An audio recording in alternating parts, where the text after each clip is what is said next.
Hello friends. Salutations mes amis, je suis heureux que vous puissiez vous joindre à moi alors que nous poursuivons notre voyage à la découverte de ce que nous croyons en tant qu'adventistes du 7e jour. Toutes nos croyances sont solidement fondées sur la Bible. Et au cours des 2 prochaines vidéos, nous examinerons ce que les Écritures disent de Dieu le Fils. Il est impossible de saisir dans une courte vidéo ou même dans un livre massif l'image complète de qui est Jésus-Christ. Dans l'évangile de Jean, nous apprenons beaucoup de choses sur Jésus, mais même le disciple bien-aimé a eu du mal à saisir tout ce qu'il avait à dire, puisqu'il a conclu son évangile par ces mots rapportés dans Jean chapitre 21, verset 25. Jésus a fait encore beaucoup d'autres choses. Si on les écrivait en détail, je ne pense pas que le monde entier pourrait contenir les livres qu'on écrirait. Néanmoins, Jean, par l'inspiration du Saint-Esprit, nous enseigne beaucoup sur le Sauveur. Il commence son évangile par ces mots puissants. Au commencement, la parole existait déjà. La parole était avec Dieu et la parole était Dieu. Elle était au commencement avec Dieu. Tout a été fait par elle et rien de ce qui a été fait n'a été fait sans elle. En elle, il y avait la vie et cette vie était la lumière des êtres humains. La lumière brille dans les ténèbres et les ténèbres ne l'ont pas accueillie. Ces versets nous disent beaucoup sur qui est Jésus. Il est éternel. Il est Dieu et était avec Dieu le Père dès le commencement. Il est le Créateur, il est la lumière, il est la parole de Dieu incarnée, il est la vie elle-même. Comme il nous est dit dans ce fameux livre Jésus-Christ, si vous n'avez pas un exemplaire, je vous encourage à vous en procurer un, soit sur papier, soit en le téléchargeant. Jésus-Christ dit « En Christ réside la vie, une vie originelle, non empruntée. » Jésus-Christ est Dieu de la manière la plus absolue, et avec sa descente sur la terre, pleinement homme. C'est un mystère que nous ne pourrons jamais comprendre complètement. Mais il est le Fils de Dieu et le Fils de l'homme. Voici comment ce concept est expliqué dans la 4e croyance fondamentale des adventistes du 7e jour, intitulée « Le Fils ». Dieu, le Fils éternel, s'est incarné en Jésus-Christ. Par lui, tout a été créé. Par lui, le caractère de Dieu est révélé. Le salut de l'humanité est accompli et le monde est jugé. Éternellement et véritablement Dieu, il est aussi devenu véritablement homme, Jésus le Christ. Il a été conçu du Saint-Esprit et il est né de la Vierge Marie. Il a vécu et a été soumis à la tentation en tant qu'homme, mais il a donné l'exemple parfait de la justice et de l'amour de Dieu. Ces miracles ont attesté sa divinité et l'ont confirmé comme le Messie promis. Il a souffert et il est mort de son plein gré sur la croix pour nos péchés et à notre place. Il est ressuscité des morts et il est monté pour exercer un ministère en notre faveur dans le sanctuaire céleste. Il reviendra en gloire pour apporter la délivrance finale à son peuple et la restauration de toutes choses. Alors que nous allons en apprendre davantage sur le caractère de notre merveilleux Sauveur Jésus-Christ, tout au long de l'éternité, examinons brièvement pendant ces prochaines minutes 3 points principaux concernant Dieu le Fils. Numéro 1, il est éternel. Dans Michée 5, verset 1, le prophète décrit Jésus comme celui dont l'origine remonte loin dans le passé, à l'éternité. Jésus lui-même a dit aux Juifs, comme l'indique Jean 8, verset 58, « Avant qu'Abraham est né, je suis. » Et dans Apocalypse 22, versets 12 et 13, il nous dit, à vous et à moi, « Voici, je viens bientôt, et j'apporte avec moi ma récompense pour traiter chacun conformément à son œuvre. Je suis l'alpha et l'oméga, le premier et le dernier, le commencement et la fin. » Numéro 2, la mission de salut de Jésus-Christ a été établie avant la création du monde.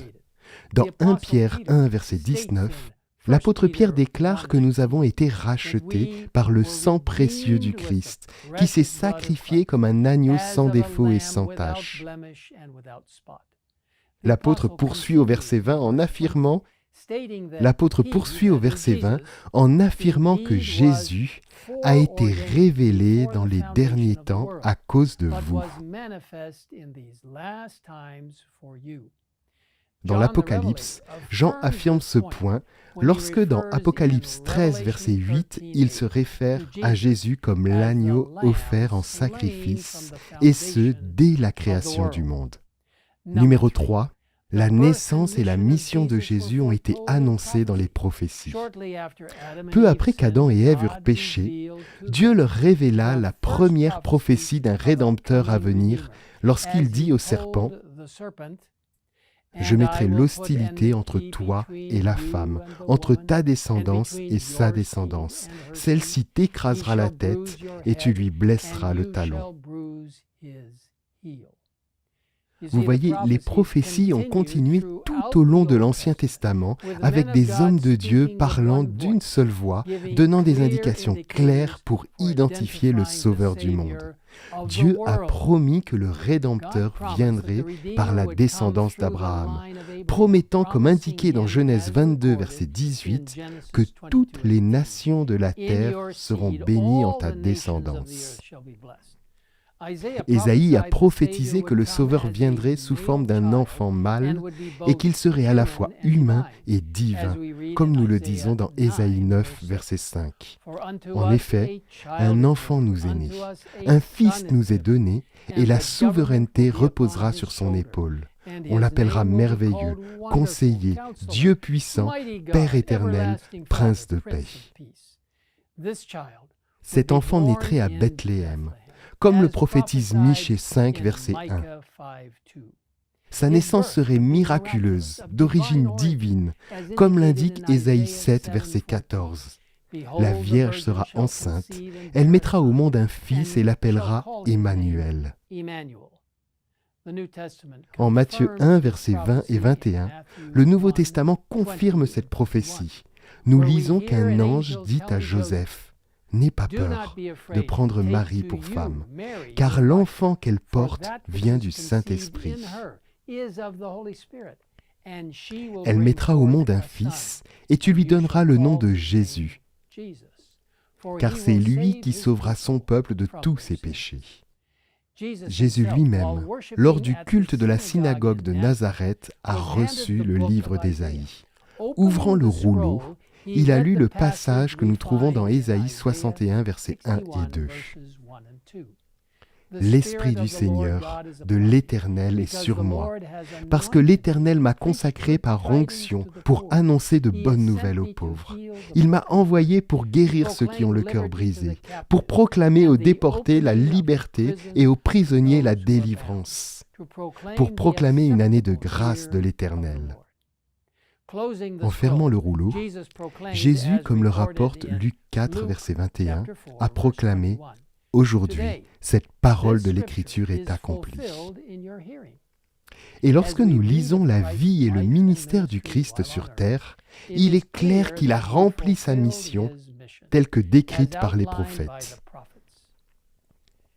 Vous savez, mes amis, il y a tellement de choses à dire sur notre Sauveur, Jésus-Christ. Et aujourd'hui, nous n'avons fait qu'effleurer la surface, pour ainsi dire. La prochaine fois, nous examinerons de plus près les prophéties entourant la mort et la résurrection du Christ. En attendant, je vous encourage à étudier davantage par vous-même. Vous trouverez d'excellentes ressources sur le site adventist.org/beliefs. Où vous pourrez lire la croyance fondamentale de Dieu le Fils et rechercher les nombreux textes bibliques qui soutiennent cette croyance. En outre, je vous encourage à lire ou à relire le remarquable livre sur la vie du Christ, Jésus-Christ. Si vous n'avez pas encore d'exemplaire de ce merveilleux livre, il est disponible en version imprimée dans les librairies en ligne ou téléchargeable gratuitement en plusieurs langues sur egwwritings.org. Il est également disponible gratuitement sur l'application EGW Writings App, disponible dans votre App Store. Que le Seigneur vous bénisse profondément alors que vous en apprenez davantage sur Dieu le Fils, notre merveilleux Sauveur Jésus-Christ. Et maintenant, prions ensemble. Père Céleste, merci d'avoir envoyé Jésus le Fils pour être à la fois 100% divin et 100% humain, ce qui est incompréhensible pour nous, mais représente pleinement la vérité. Alors maintenant, nous te demandons de guider chacun d'entre nous, alors que nous nous appuyons sur Jésus, notre frère bien-aimé, notre Rédempteur, notre Sauveur et Roi, notre grand prêtre, celui qui nous guidera chaque jour.